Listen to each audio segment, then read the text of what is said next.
I'm the least successful Brooklynite here, so I feel embarrassed, but thank you. You are a Brooklynite, so that counts. I am a Brooklynite. First, I want to thank our hosts, the Brooklyn Historical Society, to Ann Clark Wolf, Jenny Byrne, to Marcia Eli, of course, Deb Schwartz, and to Bank of America. I know a lot of people here from Bank of America. We all have our Brooklyn stories about the journey to the return of this fantastic, great city, and I do regard it as our city. So I'm going to give you mine before we get started with the panel, because I think it's maybe sets the right scene. I first moved to 312 Hicks in the Heights in 1987. Second floor, 1.5 bath, $179,000. I worked on Wall Street. I had a cab stop at my apartment as part of a share, so I could always be sure that there would be a cab. I almost never took a cab home, because how many times was I thrown out of a cab for wanting to go to Brooklyn?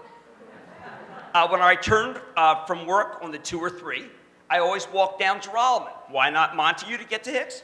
Because I hated going by the empty Bossard, the place where Truman stayed, where the Dodgers celebrated the World Championship, but it was way too dangerous to go by because that was where most people were getting mugged.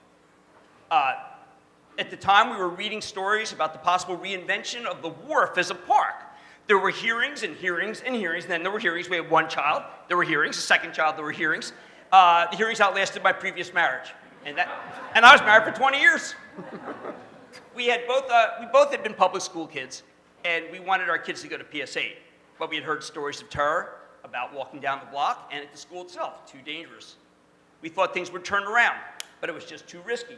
My college roommate, who lived a few blocks down toward Carroll Gardens, one night tried to walk to the Carroll Gardens subway stop, the F stop. Maybe you're familiar where that is. He was savagely beaten with a baseball bat by a gang who made it clear that the stop was their stop, and no outsiders were allowed. But he was from 4 blocks away. There were intermittent gates. The Jehovah's Witnesses expanded their operations, and wherever they went, they brought hope and light. I remember the incredible job they did redoing the Bossard. They were a godsend. But in the end, it wasn't worth it. We sold our apartment for a $20,000 gain, moved to Summit, New Jersey to raise our family. On the morning we moved out, someone smashed our car window and stole our radio. It was definitely time to leave. Now, I want to fast forward from that moment to current day. Brooklyn Heights is now the most desirable neighborhood not to live in Brooklyn, but in all of New York City. The apartment we sold traded for 5 times the purchase price. PS8, fabulous school. The Wharf, I'm now a proud supporter of the Brooklyn Bridge Park Conservancy. How can you not be? It helped democratize the best park in the city. I think it's the premier destination now for foreigners. Me, I met a fabulous woman 10 years ago on a blind date, Lisa Detweiler. Some of you know her. She's on the board of the Historical Society, and right up front. She works for Corcoran. She's the love of my life. And we were married last April at the Liberty Warehouse, which is a gorgeous spot in Red Hook. That was an old-time mover warehouse that was way too dangerous to go to my first time around. We now live in a beautiful brownstone in Carroll Gardens. That subway stop where my old college roommate had his head used as a baseball. It's so crowded, you often have to wait several trains to get on. And when you get off, we hope to snare you at Bar San Miguel, a small plate restaurant we opened right next door to this stop. Hope to see you. Jehovah's Witnesses, now they're on their way out, leaving the biggest parcel of raw office on mixed-use space. And I think that that's probably the best place to start, because that is, I think, the #1 project that could be in Brooklyn. I'm going to go down our panel, I'm going to go back to my seat, and I'm going to ask each one of you what you would like to see in that particular property, which is 800,000 square feet, with a sign on top of it that can be used for anybody who buys it, including Facebook or anyone else, and use that as a preface to say where you think Brooklyn's going and what you would do with the parcel, what you think would be best. And I'm going to start with Lexy Funk, whom I've spent a fortune on buying your goods. So what to do with the now empty parcel? Okay, I would give it to startup businesses with subsidized rent, and also to artists who have been kicked out of New York who are moving to LA, which is a big problem, and then also shops on the ground floor, of course. All right. Let me, I don't know. I mean, I think it might be a bigger project than that, but I think that's a good idea. Chad, whose stock I recommended this morning on Squawk on the Street, because it's down to $8, and agreeing with Baird. I know you don't report until the 23rd. What would you do with it? First of all, welcome to Mad Money Brooklyn edition. And I wanted to thank Jim's wife, Lisa, for explaining Etsy to him, which he explained to me backstage. So thank you, Lisa. My answer is actually quite similar. I mean, Etsy's a marketplace of artisans and makers, and I think that as the Brooklyn economy really heats up and more tech companies are coming in and more other companies come in, that we need to make more space for artists, because I think artists are really the lifeblood of the Brooklyn economy. So that's also what I would do. Okay. To Jesse Hertzberg, who, by the way, live stream I use at the street for a conference tomorrow at 11. And why? Because, well, you've never broken down before, so we don't expect it now. You're remarkably successful, and live stream's been around for a while, 140 employees. What would you guys do? I think I would echo what was said, but I would use a lot of the space to build and experiment with new schools. We're majorly underschooled in Brooklyn, whether it's Chad looking for kindergarten. We need to build a lot more schools, and there's space there to do it without having to wait many, many years to build new facilities. Okay. Doug Steiner is chairman of Steiner Studios, which is the largest movie and television production facility outside of LA, 580,000 square feet, so it's you're almost as big as the parcel that's available. What do you think? I like mixed use, retail ground floor, some residential, some office for tech firms. Schools is a great idea, and that's about it. Okay. And Rob and Ottaway, I've known for a long time, and actually had my first big party at your brewery. Thank you very much. Well, I think you guys have all given much more thoughtful answers than mine, because we're looking to build a brewery, so we need about that much space, maybe not quite all 800 of it. But no, I think what I look at, things that improve quality of life and ultimately that create jobs also, because that's the key to a healthy economy, and we need more good jobs in Brooklyn. Well, let me ask you to follow up. I mean, your name is Brooklyn Beer. You're everywhere. You were just Brooklyn. You were in India, I know, recently. You're traveling around the world. Is Brooklyn part of your secret sauce? How much did it really matter? I mean, there's no question. I think we're obviously Lexy's in a similar boat where you have a business branded Brooklyn, and it's, pretty key to what we're all about. I will say that when we started 28 years ago, that Brooklyn wasn't necessarily a positive thing, and some people said to Steve Hindy, the founder, why would you name any premium product, because we were launching, we were trying to be premium at least. Why would, you launch a premium product with the Brooklyn name? And particularly back then, we were asking people to pay $20 COD for something they'd never heard of, named after Brooklyn. So, and there's no question that, today that is one of our calling cards. We are the leading exporter of craft beer in the U.S., and I think that is large part due to the Brooklyn name. Well, that's an incredible achievement. I know that the most recently Constellation Brands bought someone who's not as big as you guys for a huge amount, but I know what you guys We like built. that valuation. Yeah, that was a good valuation. All right, Doug, you are almost too big for Brooklyn in the sense that you are the other guy other than LA. Is this still the right place for you? We came to the Brooklyn Navy Yard because it's 300 acres, and we have a master plan to be 60 acres of full build-out, take another 10 to 15 years, but we'll be 1.6 million feet on 60 acres. And only in the Navy Yard could we have that kind of space. We're uniquely one-story space because we're stages and need a ton of parking, so it works out pretty well. We have an LA-style lot in the middle of New York. Would you ever do a tour, like the MGM Grand kind of thing? We would like to get some kind of tourism component. I don't think it would be tours of stages, but more sets from some popular show or movie, something like that. More of a middle-brow, highbrow thing, not amusement rides. Jesse, a company like Livestream, I would have expected to see it in Silicon Valley. It's here. Can you get the right people here? I was very worried about that. We left the Google building and moved to Bushwick and had a decent amount of staff turnover in the process. But if you look at the talent pool now, probably 85% of the people who work in the office are a 10-minute bike ride away.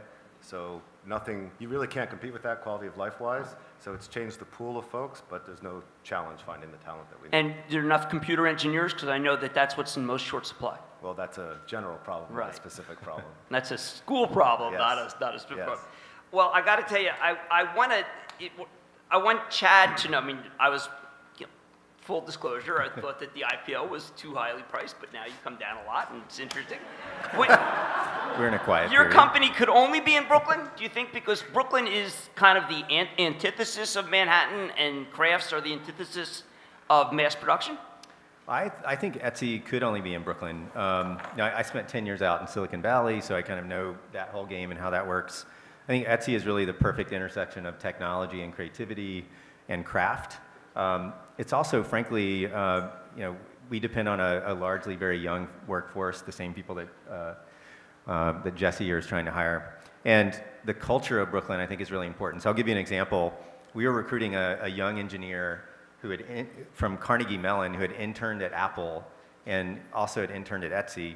And he had competing job offers from Apple and from Etsy. And I found out that he was really into hip hop and that he really loved going to shows and see music. And I said his name. I said, how many hip hop shows are you going to see in Cupertino, California? And that sounds like a very small thing, but that was when I closed the sale. So I think for like young creative people, software developers, designers, all of those people, the life in Brooklyn is just unparalleled, and they want to be here. You know, I was in Cupertino last week looking at the new headquarters for Apple, which is 5 stadiums, put an aircraft carrier in the middle. But it's very clear that it has nothing to do with any community other than the Apple community. Yeah, and you probably didn't see any hip hop there either. No, Yeah. and not within 25 miles. But I think working in Brooklyn is just a unique experience, and Spike Lee works in our building, and you see Spike in the elevator, and it's just, you don't get that anywhere else. Okay. Lexy, Lisa and I shop constantly at Brooklyn Industry Stores. I know it's inconceivable that, like Brooklyn Brewery, that you're not Manhattan Industries. But what does Brooklyn mean to people that you've been so successful? What does it mean? I mean, for me, similar to Brooklyn Brewery, I mean, I was just telling this story today that we called at Brooklyn, I made up the name, and I was living in a factory with my husband, and it was just my husband and I when we were making bags, and it was 1996. And we made the name to put on T-shirts to give to skater kids who were skating outside of our factory. And I just made up the name because I thought it sounded really cool and big and like a huge steel factory. It was actually very ironic because it was just my husband and I in this factory, like not doing very well at all. So it was and it was similar to the Brooklyn Brewery story, which is that everyone was like, why are you naming your company Brooklyn Industries? Like that it sounds really cool and big, but why would you do that and make clothes? So I think Brooklyn has evolved so much that it's frankly a little bit of a surprise. And it's almost like when you have a brand that is the thing, and then there's this thing that's very large that's not quite your brand, I'd like to have my thing be bigger than Brooklyn, and you're sort of benefiting and then competing with this amazing thing that is burgeoning and changing and is so different than the original Genesis, which is very different. Now, you have 16 stores, only 9 in Brooklyn. How do the others do? I mean, is it kind of like a tourism mecca for people? I mean, is Brooklyn like the... No, I mean, it's interesting because we're in Portland and Chicago, and a lot of people come into this... Oregon. Portland, Oregon. With yeah. Columbia Sportswear. So just follow where coffee goes, like, Stumptown Coffee. So where would you open stores? So like the investors will say, where do you open stores? Do you do analysis? Blah, blah, blah. It's like, no, you just figure out where the music's going and you figure out where the coffee's going, and you're going to not have a hard time at all. And Portland, Oregon is terrific. Well, how is it possible, and I know almost everybody here is kind of in the same boat, that Brooklyn can stay craft, given the fact, one, that it's really big, and two, let's face it, it's really expensive now. I mean, we looked at some real estate in areas that are frankly, we thought would be good investment, and we can't even make it work anymore in areas that we would not have gone to 20 years ago that are just great neighborhoods now. How does it not lose what it is? I mean, there's nothing craft about the fastest growing borough and the wealthiest, with the most wealthy people coming in. How do you maintain it? I mean, from the Etsy standpoint, like Etsy collectively is a really large platform, but I think it's very much like Brooklyn. When you look at Brooklyn and you really break it down, a lot of what's happening in Brooklyn is these burgeoning businesses with people who really value craft and want to spend money buying things made by real people and not just from a factory somewhere. So I think that although Brooklyn is getting more expensive, I think that there's more and more demand for that type of merchandise. So I think the demand makes up for that. Robin, how do you stay craft? At a certain point, why are you not Bud? It's definitely a challenge because, the analogy can be like an indie rock band. This is an old school analogy because no one does this anymore, but an indie rock band that, back in the day, 10 years ago, that sold out, quote unquote, and signed with a big record label. Well, isn't that, for most people, I think that's what they're trying to get to. I mean, I don't apologize for the fact that we want to be bigger and that we want to keep growing. And so there's definitely a challenge for us. I think that's also a challenge for the Brooklyn thing. I'm starting to see some stuff on the horizon where Brooklyn's becoming a little bit of a cliche.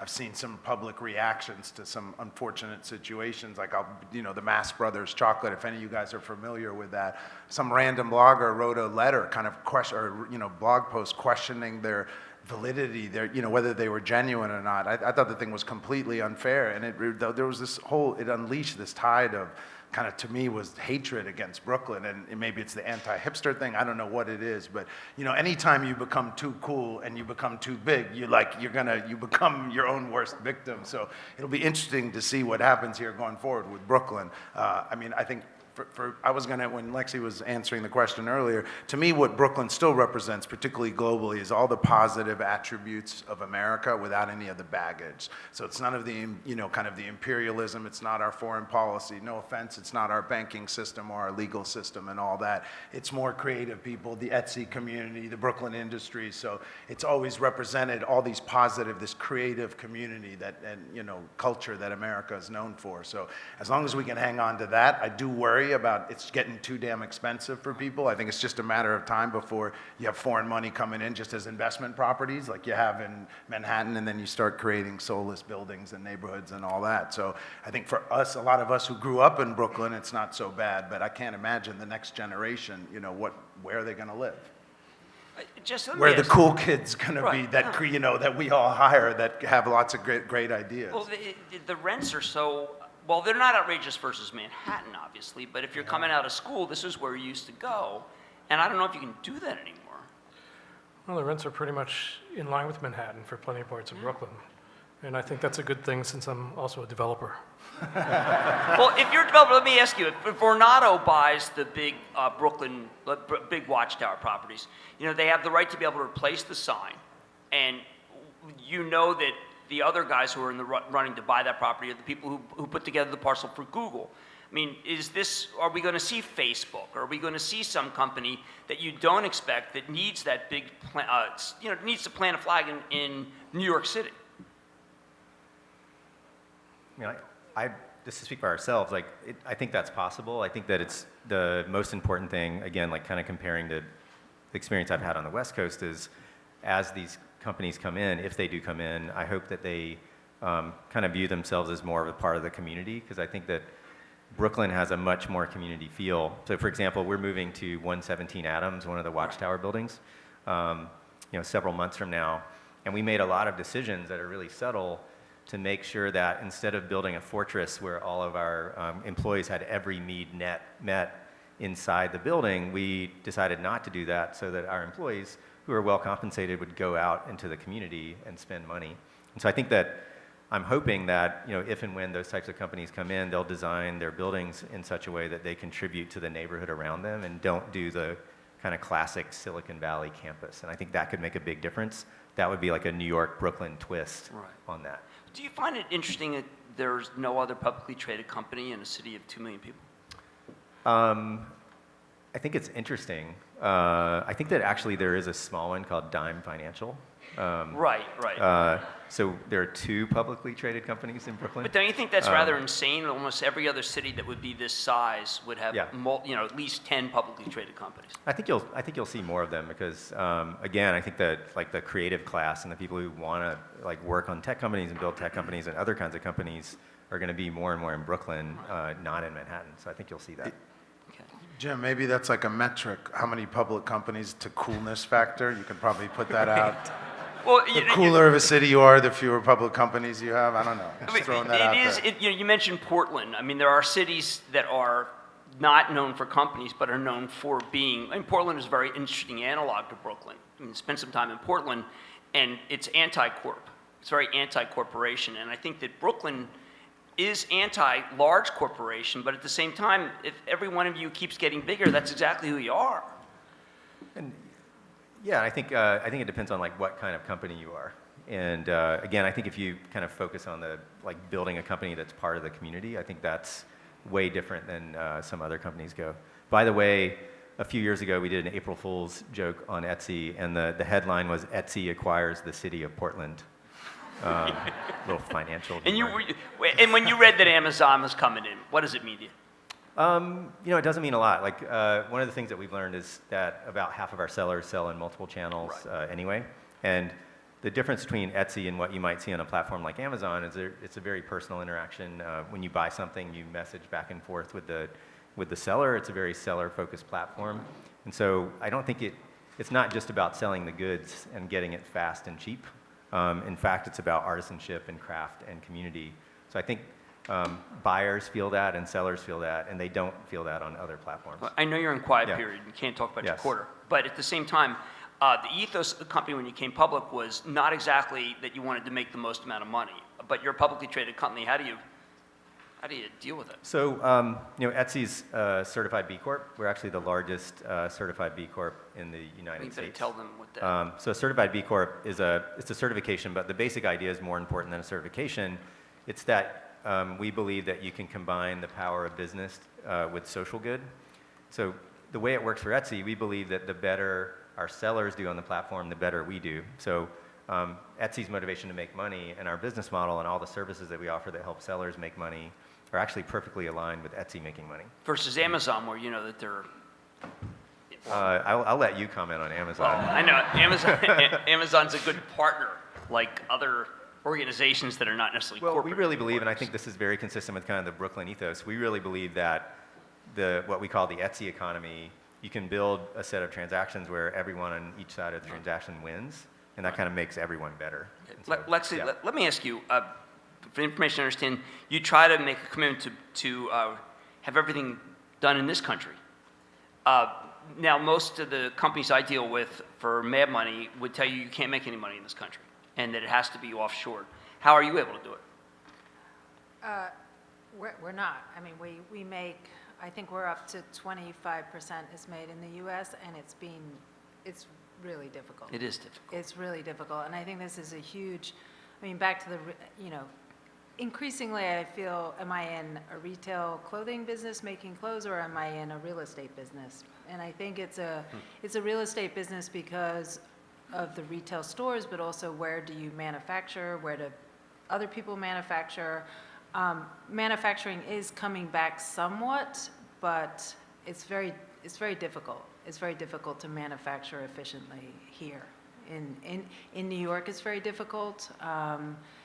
We're doing a new project in North Carolina that I'm hoping will be easier, but it does feel like a big mountain, and perhaps technology can help, but then if you have technology, you need space to have the machinery, and the day we have one lease that's still $8 a square foot, but it just went and is about to be a condo, and that $8 a square foot will disappear, and then where do you put your warehouse, where do you put your manufacturing? So it's definitely a challenge in terms of making things on a larger scale. Understood. Doug, you mentioned that you're also doing development. I know that in both Brooklyn and Williamsburg, either of these places pricing out the tenants? I mean, for instance, I know that we have our restaurant that's on Smith Street, and we wanted to open another restaurant, and frankly, the rents are, even in the 3 years since we got involved, we've been open for 2, the rents have just gotten too high. Can people afford to do what they used to do in Williamsburg? We don't have a lot of retail space in Williamsburg. We do have retail space coming up on Skirmerhorn and Flatbush, 3rd Avenue. And our challenge there, and where we're bringing Wegmans to the Navy Yard, is getting local tenants and not selling out to the national retail and regional tenants, because we want to keep that quirky, eccentric New York mom and pop store alive and keep the Brooklyn vibe in whatever we do. But it's a challenge because we have to make our numbers. It is amazing to hear. I mean, I'm from Philadelphia originally, and Philadelphia was kind of like that, and now Philadelphia's completely sold out because everyone wants to have a publicly traded company and make a ton of money, and no one's really thinking about the way that you people are, which is kind of amazing because, I mean, in the end, Brooklyn now has a stadium, and it has 2 sports teams. It has It has apartments that are selling for 25 million, and yet everyone still wants it to be small. Let me ask you, Robin. I mean, it seems almost inconceivable that 5-10 years from now it can be small. I mean, it's interesting. When I travel around, people say, oh, you live in this big city and, it's this faceless place. And I'm saying, well, actually, I bet you I do more business, in my neighborhood with owner-operated places than you do by far. You go to the mall, you go to these, national stores. I know all the owners of the local businesses and the restaurants I go to. I have a personal relationship, so in some ways it's a small-town feel. But, there is a reality. I mean, one thing I'll say about cities, I'm a city kid. I've grown up in cities. Cities change, and that's just what happens. You cannot, and we have a habit of romanticizing the past, all of a sudden getting beat up with a baseball bat is like a badge of honor in today's Brooklyn, But the reality is, I live in Williamsburg, and on Bedford Avenue, the pharmacy I used to go mostly to get my notaries done because she knew me, so I didn't have to pull out my ID all the time. But that's pretty convenient. And even if she was busy, she'd just grab my thing and sign it real quick. And that got replaced with the Dunkin' Donuts. But like the Dunkin' Donuts is full every time I walk by. There's a Starbucks right around the corner. People bemoaned, oh, Starbucks in Williamsburg. Well, I walk by that Starbucks and I see plenty of guys with beards in there and plenty of tattoos and all that. So people are choosing to go there. So what are you supposed to do? It's a free market ultimately, and that's what happens. I hate to see those local businesses go away, and I think the good ones have to compete, and they find a way to compete. You have to find your niche.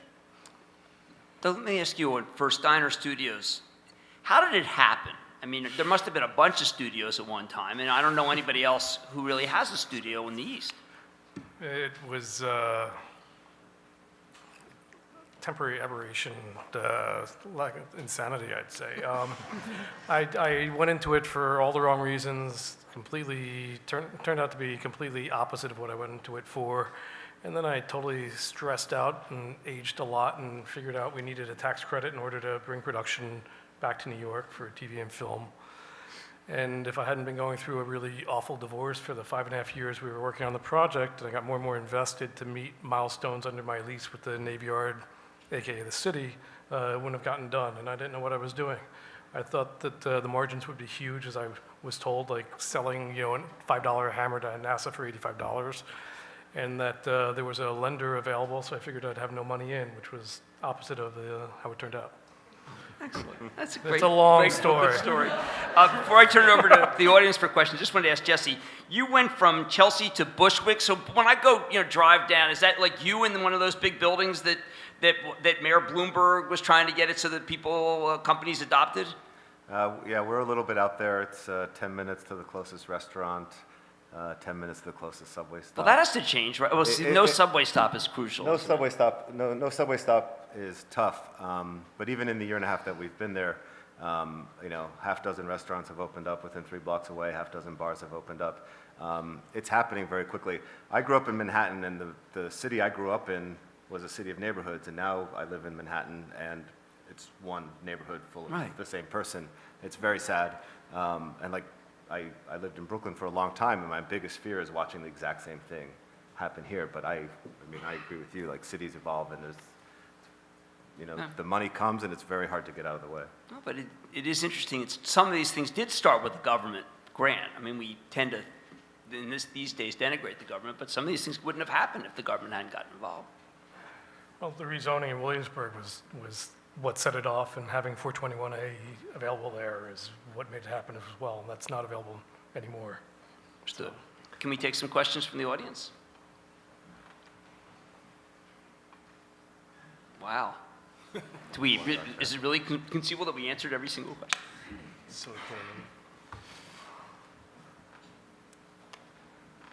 I just want to say I was in Paris, and I went into a little wine store, and as I walked out, there was a big display of Brooklyn Brewery.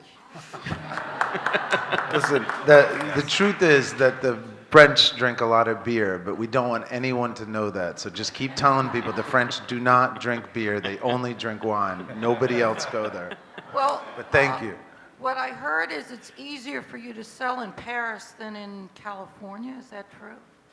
I mean, yeah, for a number, you could say that largely logistics-wise, it's probably cheaper to send a container of beer via boat to, anywhere in Europe than it is via truck across the U.S.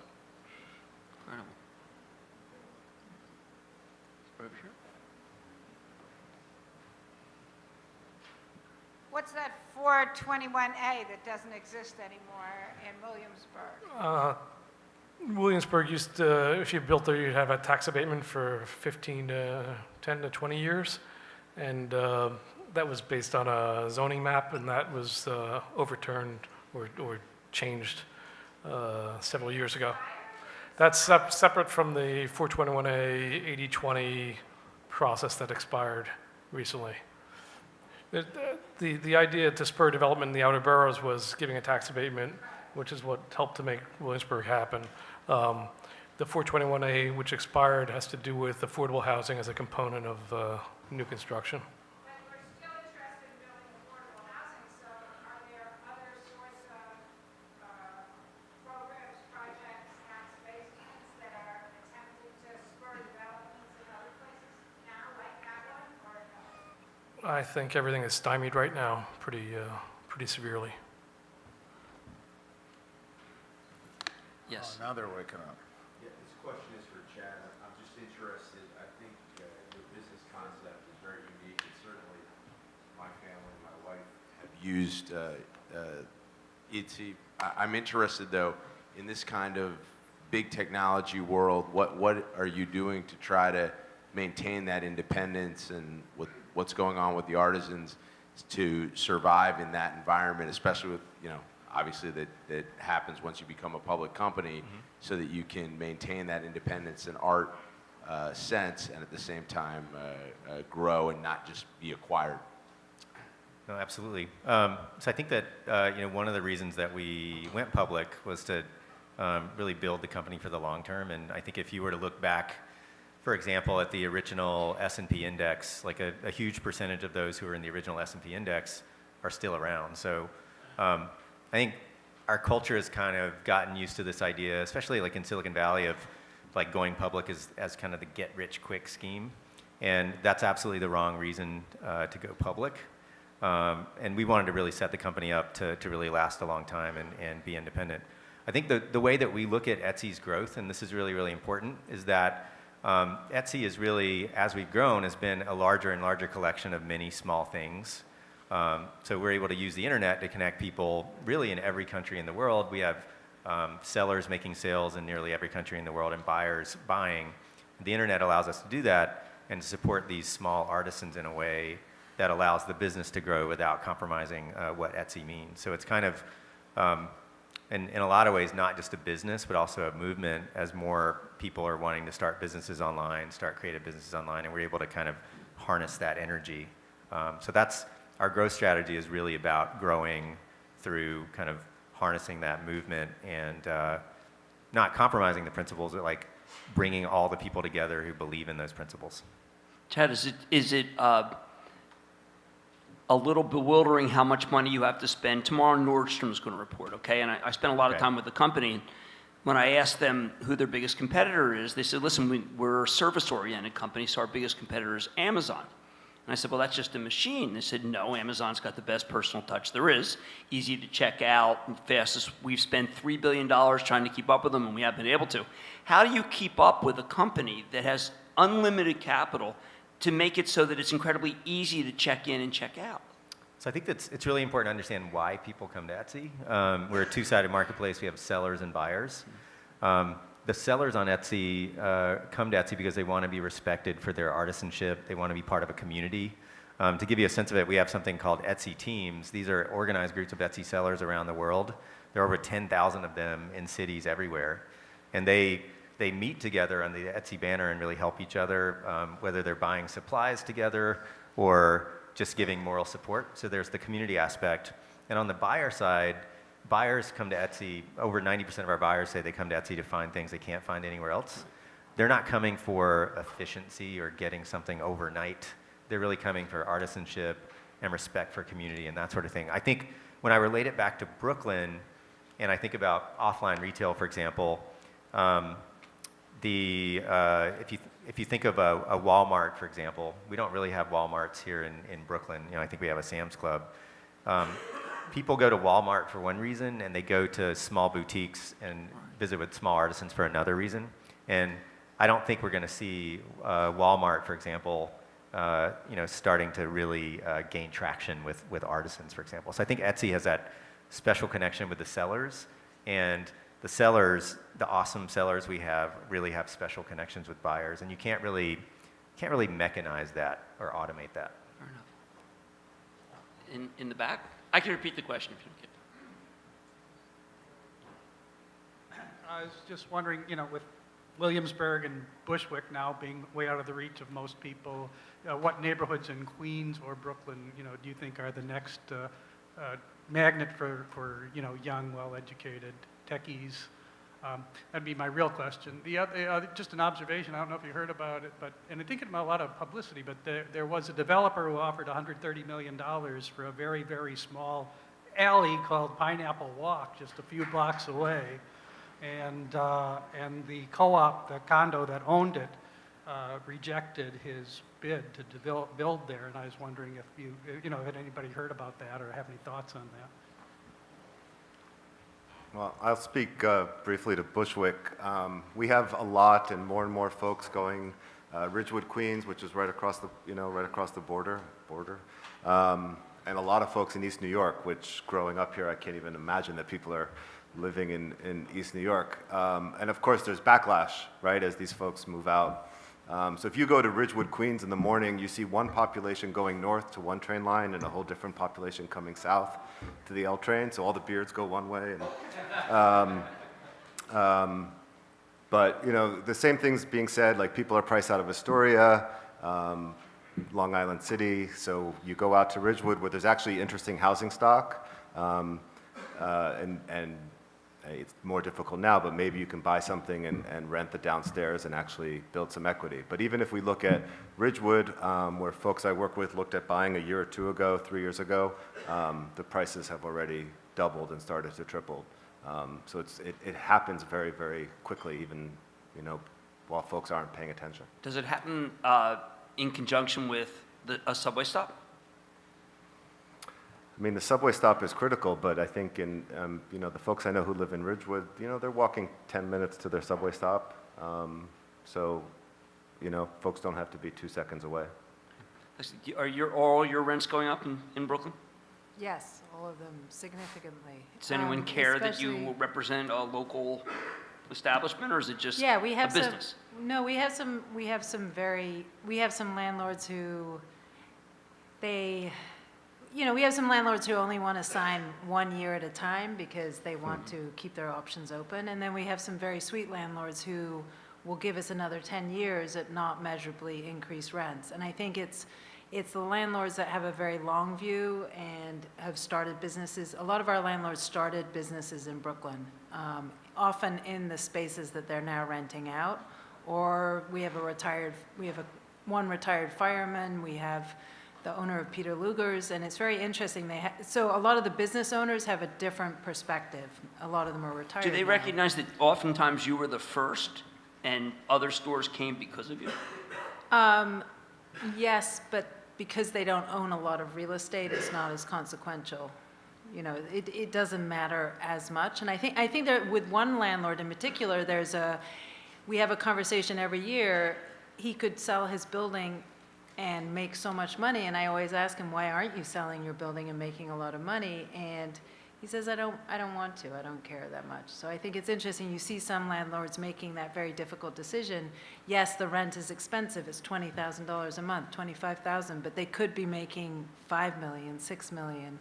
And some landlords aren't doing that, they're just keeping their building. So I think that's interesting. But yes, rents are going up significantly, and the concern is, do they outpace whatever sometimes I think the commercial real estate, the store real estate market in Brooklyn is outpacing itself slightly. I don't think that there's enough building and enough density going on for some of the rents that are being charged.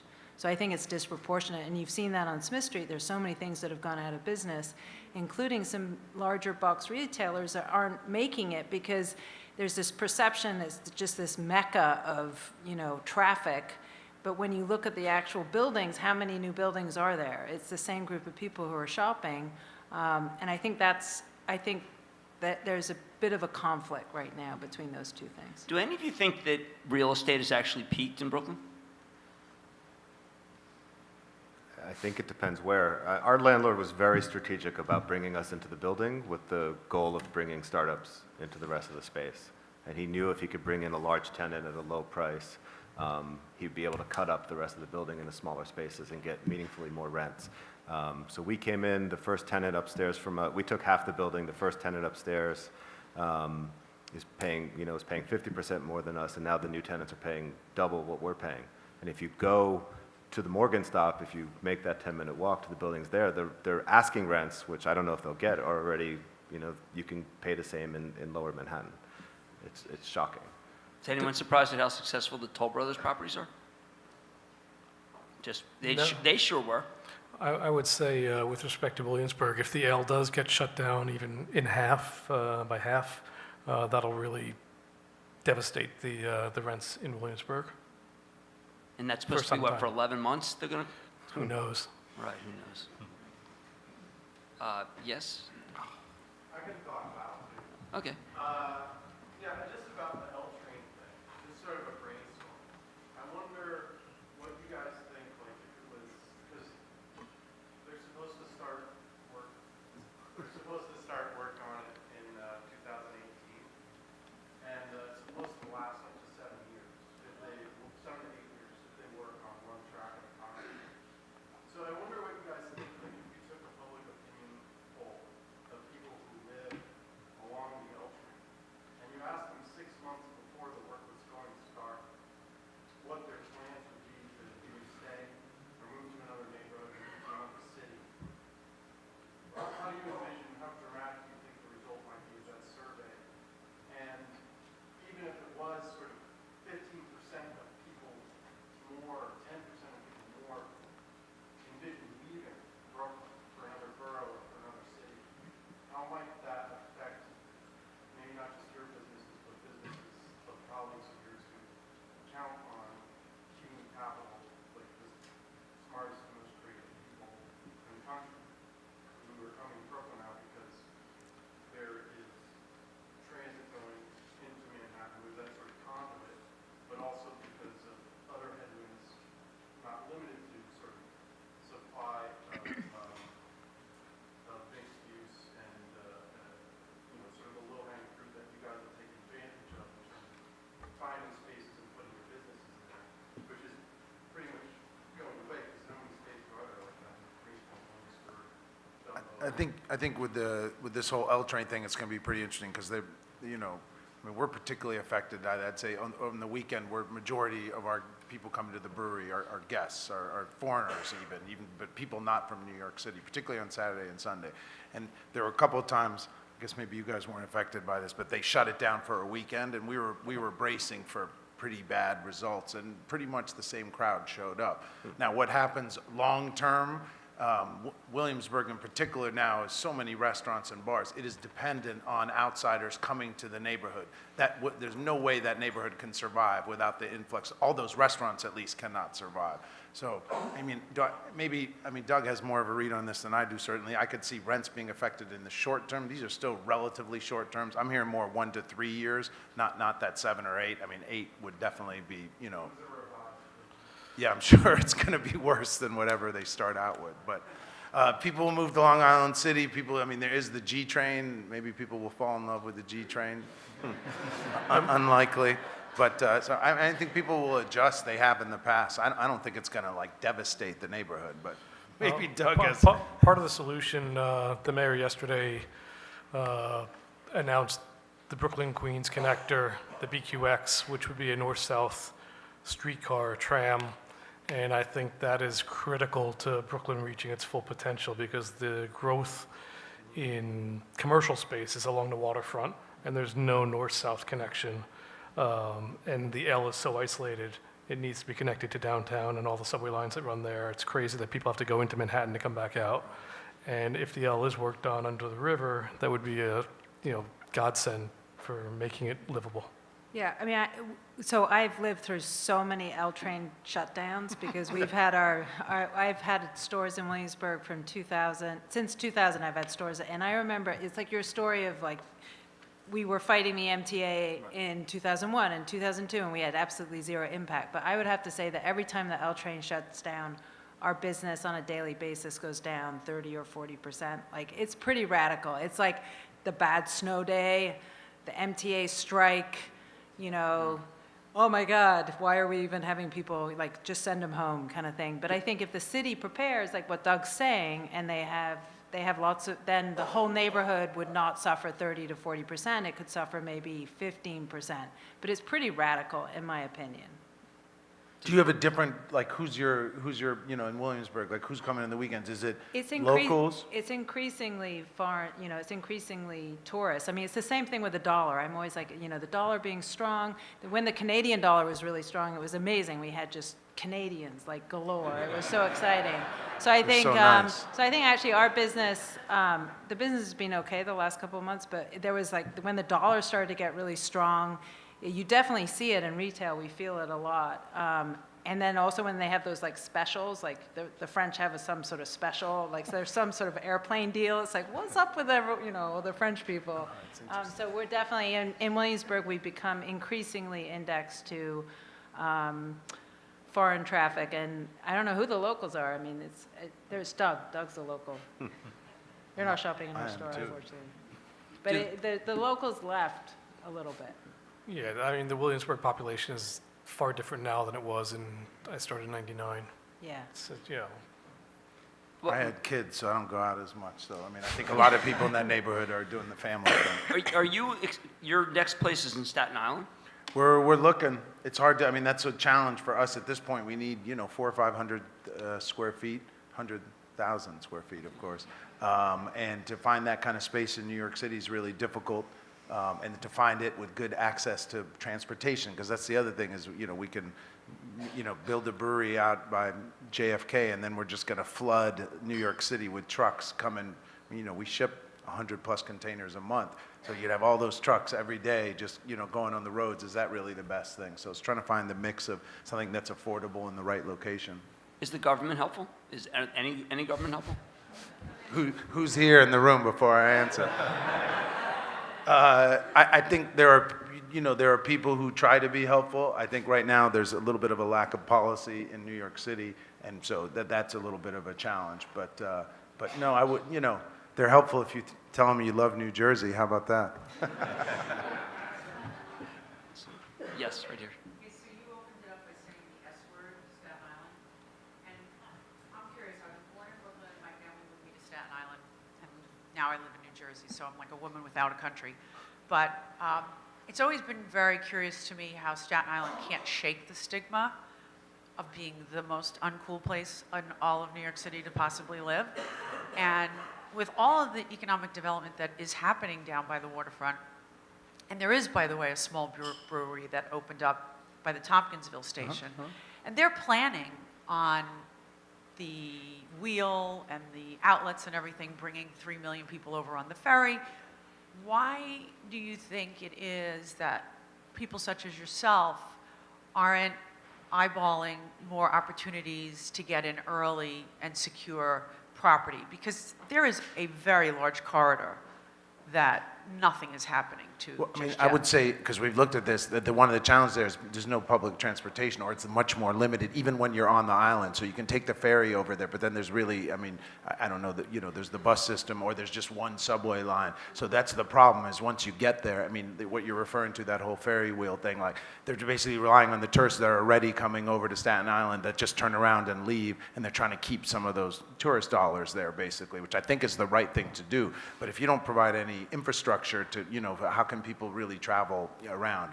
What's good, what the rest of New York City has is really good public transportation system, so it's much more accessible. That's our challenge when we looking at Staten Island, particularly when you get further away from the ferry. Where there's plenty of tourists going to the ferry, but they don't leave there. Well, it sounds like a continual theme that the infrastructure we happen to have the luxury of having an infrastructure that was built for a thriving city of another century. And it just turned out that they never closed it, and therefore it's our biggest win. I think there's also I bought a house 3 years ago. I bought a house in Rockaway, and I was living above my store on Smith and Atlantic, and my son was suffering from lots of asthma health issues, and we didn't own the apartment. So I said, I want to finally buy a house. Where am I going to buy a house? Since we're talking economics, it was like $1 million. I want to buy a house for $1 million, but I don't want to live in a crappy neighborhood because I have boys and I don't want them to be beat up. So I was like, I'm in love with the beach. I'm going to move to Rockaway. It's going to be amazing. It was amazing for a year until I realized that all my neighbors, and I hope there's, I apologize if there's people from Rockaway, but people really thought I felt like a bit of a freak. I have a Turkish husband, my kids are really artsy, we were from downtown Brooklyn, and all of a sudden we show up in Rockaway, and I just felt like a complete fish out of water, and my kids did not get along with the kids. They didn't play baseball, they were used to listening to really cool, edgy music. I mean, the best thing about Rockaway is it's really close to downtown Flatbush, in my opinion. I mean, it's a beautiful place. So there is this cultural thing that is occurring in Brooklyn that it's really not tangible until you leave and you realize your kids are coming home saying, I don't belong here, Mom. It's like, no, you do. Just make more of an effort. No, if you grow up in the middle of Brooklyn, you're used to this sort of internationalism and this racial diversity and this religious diversity that's really phenomenal, where you go to a local school, your kids go to a local school, and there's such a there's such a heterogeneity to everything that you don't realize how amazing that is until you show up in Rockaway. And I'm not saying that Staten Island is like that, but then you grow a business in that environment and you become part, and the business is reflective of that community. It's hard to replicate, and I think that's the sad thing about Brooklyn becoming so expensive, because where are we all going to live? Like, where am I going to live? Now I sold my house because my family hated it, and now I don't know where to buy a house. It's like I have no idea where I'm going to buy a house. Like, maybe East New York. Maybe I'll have to go there. Or Canarsie. Maybe Canarsie is like the next cool thing. I mean, I think it's a dilemma. And so in a way, it would be nice if things don't go up anymore. It would be great if Manhattan becomes cheap so more people go back to Manhattan. Like, give us back Brooklyn. Like, we want more space. We don't want to go anywhere. So maybe you were early to the Rockaways. I was a my, little my, early. my founder just bought a house in the Rockaways. Livestream's founder just bought a house there. Roberta's founder just bought a house there. So- You were Should've hung 2 years on. early. So it's always like that. So when I opened the store on Smith Street in like 2003, people were like, "What, are you crazy Yeah. opening that store?" I was like, "Am I crazy? I'm not crazy. This is like the middle of Brooklyn. Why am I crazy?" Literally everyone was like, "You are so crazy." So I moved to Rockaway. Yeah, I knew I shouldn't have sold that house. Well, maybe that is a good place to leave it. I want to thank everyone, Chad, Jesse, Doug, Robin, Lexy, to the Brooklyn Historical Society for a really great talk, I think, which actually kind of captured how great it is here. I mean, everyone here says, people believe there is still no cynicism. And I think that's pretty amazing, that there's no cynicism, given the fact that we have sports teams now, that places do cost too much. Everybody still believes, and it's kind of interesting to believe in a piece of real estate with a couple million people. So thank you very much.